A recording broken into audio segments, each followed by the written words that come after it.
अस्सलाम वालेकुम। Welcome to my channel Urdu centres voice.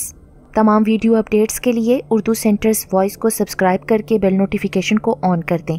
तो आइए सुनते हैं आज किसी की ज़िंदगी पर बीती एक सच्ची कहानी। एक रोज़ मेरी कज़न फरजाना अपनी सहेली शुमाइला से मिलने गई तो उसे बहुत परेशान पाया। उसकी सोचें मुंतशर थीं और ध्यान मेरी कज़न फरजाना की तरफ ना था। बिला आखिर उसने पूछ ही लिया, तुम्हें क्या हुआ शुमाइला? मुझे लगता है कोई परेशानी है तुम्हें। उस पर उसकी आंखों में नमी तैर गई। उसने कहा, फरजाना, मैं अपने शोहर कमर की तरफ से बहुत परेशान हूँ। क्यों, क्या हो गया है कमर भाई को? खैर तो है? वो अब मेरा नहीं रहा, किसी और का हो गया है। ये क्या कह रही हो तुम? कुछ बताओ तो सही, पहेलियाँ क्यों भुजवा रही हो? वो किसी और औरत के चक्कर में पड़ गया है। तभी फरजाना इस नाजुक अंदाम और खूबसूरत सहेली को देखने लगी जिसकी रंगत गुलाबी और बाल स्याह समोर थे, लंबी जुल्फें कमर तक जाती थीं। कितना बदनसीब है ना ये कमर भी, जिसका जिस्म भारी भरकम और पेट बाहर को निकला हुआ था। मामूली शक्ल सूरत का ये मर्द जवानी की हदूद फलांगने को था। उम्र 45 से ऊपर थी, फिर भी वो अपने से कम उम्र और इतनी हसीन बीवी से बेवफाई का मुर्तकिब हो रहा था। सच बात यह है कि दोनों कहीं से मियाँ बीवी लगते ही नहीं थे। फरजाना ने अपनी दोस्त को दिलासा देने की कोशिश की, मगर उसका चेहरा बता रहा था कि दिलासे के इन चंद बोलों से दिल का दर्द कम होने की बजाय और बढ़ गया है। दरअसल शुमाइला से अपनी ये तौहीन बर्दाश्त नहीं हो रही थी कि उसका शोहर उसके सिवा किसी और औरत को चाहने लगे, जबकि मिजाजन भी वो एक जैसे ना थे। दोनों किसी पहलू से मियाँ बीवी लगते ही नहीं थे, फिर भी वो उसके साथ बावफा थी और निभा कर रही थी। कमर एक फैक्ट्री का मालिक था, उसके पास पैसे की कमी ना थी। फैक्ट्री में उसने काफ़ी मुलाजिम रखे हुए थे, लेकिन वो लोग उससे खुश नहीं थे क्योंकि वो एक मतलून मिजाज शख्स था। कभी खुश होता था तो मुलाजमों को नवाज देता, कभी मूड ख़राब होता तो बुरी तरह बेइज्जती कर देता था। उसके तमाम मुलाजिम हद दर्जा खौफज़दा रहते थे। ज़रा ज़रा सी गलती पर वो उन्हें नौकरी से निकाल देता था। फरजाना अपनी दोस्त के शोहर कमर के इस मिजाज से वाकिफ़ थी, तभी शुमाइला को समझाती थी कि तुम सब्र करो, अगर वो किसी और औरत के चक्कर में है भी तो उसे चंद दिनों की बात जानो। 2-4 रोज़ बाद उसका दिल भर जाएगा और वो उसे धुतकार देगा, और अल्लाह ने चाहा तो वो खुद राह रास्त पर लौट आएगा। 2 माह बाद शुमाइला मेरी कज़न फरजाना के पास आई और कहा कि कमर ने बेवफाई का रास्ता तर्क करने की बजाय बेरारवी इख्तियार कर ली है। वो अब घर कम आता है, जब आता है तो बात बेबात झगड़ता है और हाथ उठाने से बाज नहीं आता। शुमाइला बहुत परेशान थी। अपने शोहर की बेवफाई की तफसील वो मेरी कज़न फरजाना को सुनाकर रो रही थी। उसे अपनी दोस्त का दुख सुनकर बहुत अफसोस हुआ, मगर सवाए तसल्ली देने के क्या कर सकती थी। शुमाइला इस गम में घुलने लगी। उसके रोज़ो शब शोहर के इंतज़ार में तड़पते हुए कटने लगे। जिंदगी की खुशियाँ उसके वजूद से गायब होती जा रही थीं। वो रात गए खिड़की में खड़ी तकती रहती। रात बीत जाती और सुबह की सफ़ेदी नमूदार हो जाती, मगर ना ही गेट खुलता और ना ही उसका शोहर कमर आता। एक रोज़ जबकि फैक्ट्री का मैनेजर घर से कोई फ़ाइल लेने आया था, शुमाइला ने फैक्ट्री के मैनेजर को शोहर के ऑफिस रूम से ड्राइंग रूम में बुला लिया और अपने शोहर के बारे में पूछने लगी। मैनेजर, जिसका नाम अकराम था, अपने मालिक से बहुत डरता था। उसने कहा, बेगम साहिबा, मुझे इस बारे में कोई मालूमात नहीं है। शुमाइला ने कहा, तो मैं बताती हूँ। उनकी कोट की जेब से इस औरत की तस्वीरें निकली हैं और मुझे फैक्ट्री के एक और मुलाजिम ने भी बताया है कि एक औरत जो नौकरी के लिए फैक्ट्री में कमर के पास आई थी, अब उसी से उन्होंने दोस्ती कर ली है और उसके साथ घूमते फिरते भी हैं। ऑफिस में भी वो उनके हमरा होती है। ये बात फैक्ट्री के हर मुलाजिम को मालूम है, हत्ता कि हमारे घर के मुलाजिमीन और चौकीदारों को भी पता है। एक तुम्हें मालूम नहीं है?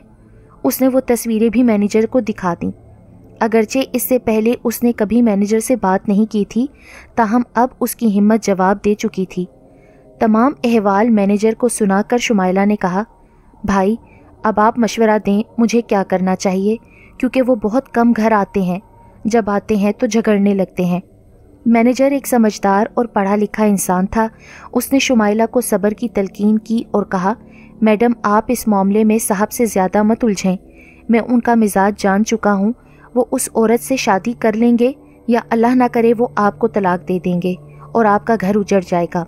मैनेजर इतना कहकर चला गया, मगर उसने अपने तौर पर शुमाइला की इस तरह मदद करने की कोशिश की कि एक रोज़ जबकि कमर अच्छे मूड में था, उसने कहा, साहब अगर आप नाराज़ ना हो तो एक बात कहूँ, आप फैक्ट्री में सिर्फ बिज़नेस से मुतल्लिक लोगों को अपने दफ्तर में बैठने की इजाज़त दें और गैर मुतल्लिक लोगों को कारोबार से अलग रखें, वरना मुलाजमीन में आपके लिए मनफी जज्बात पैदा होंगे। इस तरह आपके कारोबार पर बुरा असर पड़ेगा। उम्मीद है आप मेरी बात समझ गए होंगे। कमर ने बात समझ ली और उसने उस रोज़ के बाद अपनी दोस्त लड़की को अपने दफ्तर में बिठाना बंद कर दिया। लेकिन अब मामला उससे और ज़्यादा बुरा हो गया था। घर का वो कमरा जिसे कमर ऑफिस के रूम के तौर पर इस्तेमाल करता था काफ़ी बड़ा था और उसका एक दरवाज़ा बाहर की तरफ भी खुलता था। कमर ने उसकी सेटिंग तब्दील कर ली, मेज़ को एक तरफ करके वहाँ अपने बेडरूम का सामान सेट करवा दिया। अब वो ऑफिस कम और बेडरूम ज़्यादा था, जहाँ वो घर बैठकर फाइल वगैरह देखने के बाद थकावट महसूस करता तो सो जाता। यूं उसने अपना सारा सामान शुमाइला से अलग करके उस कमरे में मुंतकिल कर लिया। अब वो सुबह फैक्ट्री में और शाम का वक्त घर पर अपने कमरे में गुजारने लगा, जिसकी खिड़की बाहर की जानिब खुली रखता और उसकी नज़र हर आने जाने वाले पर रहती। इसी तरह कई माह गुजर गए। किसी को इस बात से मतलब ना था और हर कोई अपने काम से काम रखता था। सबको मालूम था कि साहब इस कमरे को ऑफिस के तौर पर इस्तेमाल करते हैं और यहाँ बिजनेस के बारे में बातचीत के लिए लोग आते जाते रहते हैं। इस तरह शुमाइला को भी पता न था कि उसके शोहर के पास कौन आता जाता है। उसे तो इजाज़त भी न थी कि वो इस कमरे में या उस तरफ भी आए जहाँ ये कमरा था, जो उसकी नज़रों से ओझल रहता था। कमर का अपनी दोस्त खातून के साथ कब मिलना होता, इस बात से किसी पड़ोसी को कोई गरज ना थी। ये उसका अपना ज़ाती मामला था। किसी की जुर्रत ना थी इस बारे में सवाल करता। हत्ता कि शुमाइला भी अब इस बारे में कोई बात नहीं करती थी, क्योंकि वो ये बात सुनना पसंद ही नहीं करता था। उसका मूड बिगड़ जाता और झगड़ा बढ़ जाता था। रोज़ शाम का वक्त घर पर गुजारने की वजह से अब शुमाइला ये समझने लगी कि वो अब राह रास्त पर आ गया है। काम करके थक जाता है तो अपने दफ्तर में ही सो जाता है। कमर के बंगले के साथ वाले बंगले के मकीनों ने कुछ अरसे बाद ये बात नोट की कि एक औरत रोज़ शाम के बाद कमर के ऑफिस वाले दरवाजे से अंदर जाती है। पहले वो यही समझते थे कि बिज़नेस के सिलसिले में मर्द ही नहीं, ख़वातीन भी आती जाती हैं। कोई ऐसी अचंभे वाली बात नहीं थी।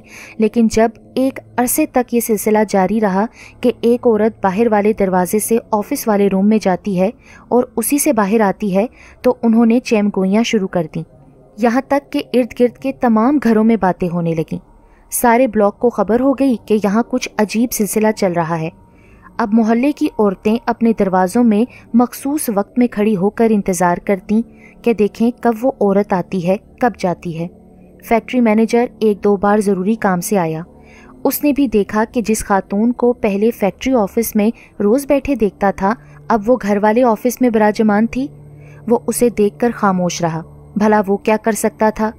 कमर को इस बात की कोई परवाह न थी कि कोई इसके बारे में क्या कहता है या क्या सोचता है।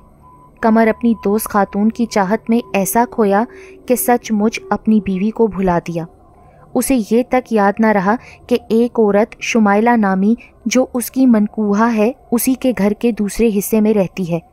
वो उधर जाता था और ना ही बीवी से कलाम करता था, बल्कि खाना, कपड़े वगैरह नौकर से कहकर अपने कमरे में मंगवा लेता था। नौकर सोचते थे शायद उनके साहब ने दूसरी शादी कर ली है और उस खातून को अपनी पहली बीवी से पोशीदा रखने के लिए बाहर से बाहर भिजवा देते हैं ताकि शुमाइला से झगड़ा ना हो। लिहाजा वो भी इसका जिक्र शुमाइला से नहीं करते थे, क्योंकि वो अपने साहब कमर से बहुत डरते थे। कमर ने एक कुत्ता पाल रखा था जिसे वो बहुत प्यार से रखे हुए था। उस पालतू जानवर के लिए एक मुलाजिम महज उसकी देखभाल के लिए रखा हुआ था। ये कुत्ता अक्सर अपने मालिक के दरवाजे पर बैठा रहता था। वो सिर्फ अजनबियों को देखकर भौंकता था, मगर वो कुत्ता भी उस खातून से मानूस हो चुका था जो रोज़ाना शाम को साहब से मिलने आती थी। लिहाजा उसकी आमद पर खामोश रहता। जानवर तो फिर जानवर होता है। एक बार न जाने क्या सूझी कुत्ते को कि वो उस औरत को देखकर बुरी तरह से भौंकने लगा। कुत्ते के बुरी तरह भौंकने पर शुमाइला घबरा गई और वो अपने पोर्शन से निकलकर शोहर के ऑफिस वाले हिस्से में आ गई, जहाँ कुत्ता भौंके ही जा रहा था। यूं उसने उस खातून को शोहर के कमरे में दाखिल होते देख लिया। जिस की तस्वीरें तो वो पहले ही देख चुकी थी। शुमाइला अपने गुस्से पर काबू न रख सकी और कमरे के अंदर चली गई। उस वक्त कमर वॉशरूम में था। उसने बीवी की आवाज़ सुनी जो उस औरत को बुरा भला कहते हुए उस पर हमला आवर हो गई थी। उसने जल्दी जल्दी खुद को तौलिए में लपेटा और सूरत हाल का अंदाज़ा करते हुए बाथरूम से बाहर आ गया। कमरे में तो अजब मंजर था। शुमाइला ने औरत के बाल पकड़े हुए थे और गालियां दे रही थी, जबकि वो औरत खुद को छुड़ाते हुए चीख चिल्ला रही थी। ये देखकर कमर से बर्दाश्त न हो सका और उसने शुमाइला को थप्पड़ मार दिए। तुम क्यों इधर आई, जबकि मैंने तुम्हें सख्ती से मना किया था कि यहाँ मत आना। यहाँ बिजनेस से मुतल्लिक लोग आते हैं। क्या तुम मेरा बिजनेस बर्बाद करना चाहती हो? ये कहकर शुमाइला को वो घसीटता हुआ घर की तरफ ले गया और कहा, अगर अब इधर आई तो तुम्हें जान से मार दूंगा। शुमाइला देर तक रोती रही। उसके आसाब पर बहुत बुरा असर पड़ा था। कमर ने शुमाइला को धमकी दी थी कि तुमने मेरी मेहमान की बेइज्जती की है, मैं तुम्हें अब देख लूँगा। शुमाइला ने फ़ोन करके मेरी कज़न को ये सारी बातें बताईं, जिसने शुमाइला को कहा कि तुम हौसले से काम लो, अल्लाह से मदद मांगो, कोई ज़रूर बेहतर हल निकल आएगा। कमर ने अपने मुलाजिम को, जो उसने कुत्ते की देखभाल के लिए रखा था, उससे कहा कि अब ये कुत्ता काबिल एतबार नहीं रहा, शायद बावला हो गया है, इसका काम तमाम कर देना चाहिए, वरना किसी दिन ये हमें भी काट लेगा। फिर उसने एक रोज़ खुद अपने कुत्ते को कमरे में ले जाकर उसको गोली मार दी और उसकी लाश को बोरी में बंद कर दिया।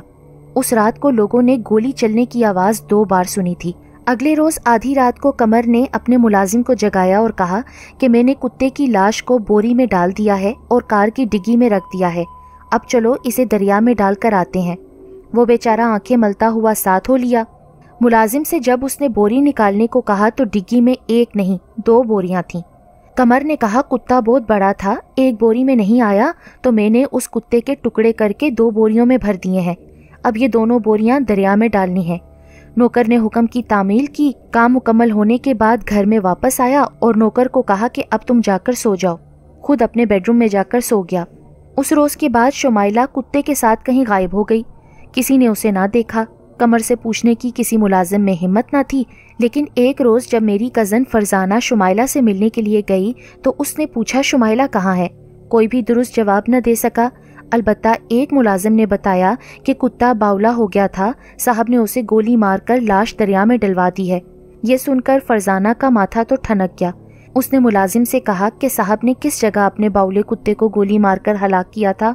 नौकर ने इशारा किया कि वहाँ। फरजाना उस कमरे में गई तो उसे दीवार के पास पड़ी लकड़ी की मोटी सी चौकी के नीचे कोई शहद चमकती नजर आई। उसने मुलाजिम से कहा कि इसे हटाओ। उसने भारी चौकी को हटाया तो सोने का लॉकेट पड़ा मिला। ये लॉकेट उसकी दोस्त शुमाइला का था। उसने कहा, इस चौकी पर कुत्ता बैठता था, लेकिन ये लॉकेट यहाँ कैसे आया? कुत्ता सोने का लॉकेट तो पहन नहीं सकता ना? इस सवाल का जवाब भला मुलाजिम के पास कहाँ था? फरजाना ने लॉकेट अपने पर्स में डाल लिया और घर आकर अपने शोहर से जिक्र किया। उसने कमर से फ़ोन पर शुमाइला के बारे में पूछा कि तुम्हारी बीवी कहाँ है? मेरी बीवी फरजाना अपनी दोस्त से मिलने के लिए तुम्हारे घर आई थी, मगर घर के किसी मुलाजिम ने इस बारे में उसे कुछ नहीं बताया। कमर ने कहा कि उसका मेका नहीं था और वो कहीं जाती भी नहीं थी। मैं खुद परेशान हूँ कि वो मुझे बगैर बताए कहाँ चली गई है। हमारा झगड़ा ज़रूर हुआ था, पहले भी हो जाता था, मगर बगैर बताए शुमाइला कहीं नहीं जाती थी। तो क्या आपने उसे तलाश किया है? हाँ, मैंने उसे तलाश किया है और पुलिस में भी उसकी गुमशुदगी की रिपोर्ट दर्ज करा दी है, कमर ने जवाब दिया।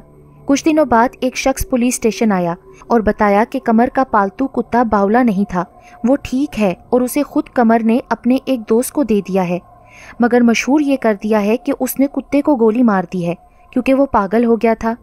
इस पर पुलिस को शक हुआ और वो कमर को पुलिस स्टेशन ले आए। उसके साथ ही वो चौकी भी उन्होंने कब्जे में ले ली जिसके नीचे लॉकेट मिला था। लॉकेट फरजाना और उसके शोहर ने पुलिस वालों को दे दिया। अब फिर वाक़यात का रुख दूसरी तरफ मुड़ गया।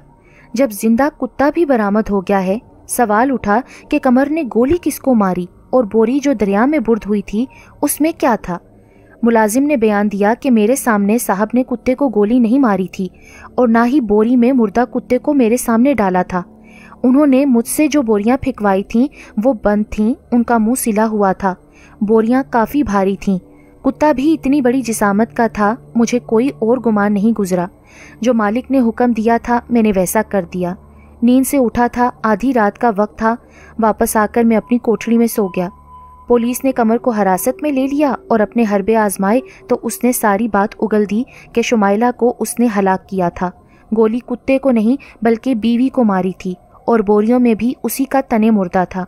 बाद में वो जगह धोकर साफ कर दी थी। नौकरों ने समझा कि कुत्ते का लहू है, मगर लॉकेट जो गिर के चौकी के पाए से लिपट गया था उसकी तरफ किसी ने ध्यान ही नहीं दिया था। शायद कुदरत ने कातिल शोहर को गिरफ्तार कराने का इंतज़ाम उसी लॉकेट के ज़रिए करवाया था। सो कमर को गिरफ्तार कर लिया गया और फिर उसे सज़ा भी हो गई। अल्लाह हर औरत को ऐसे नाजायज़ औरतों से संबंध रखने वाले शोहरों से बचाए।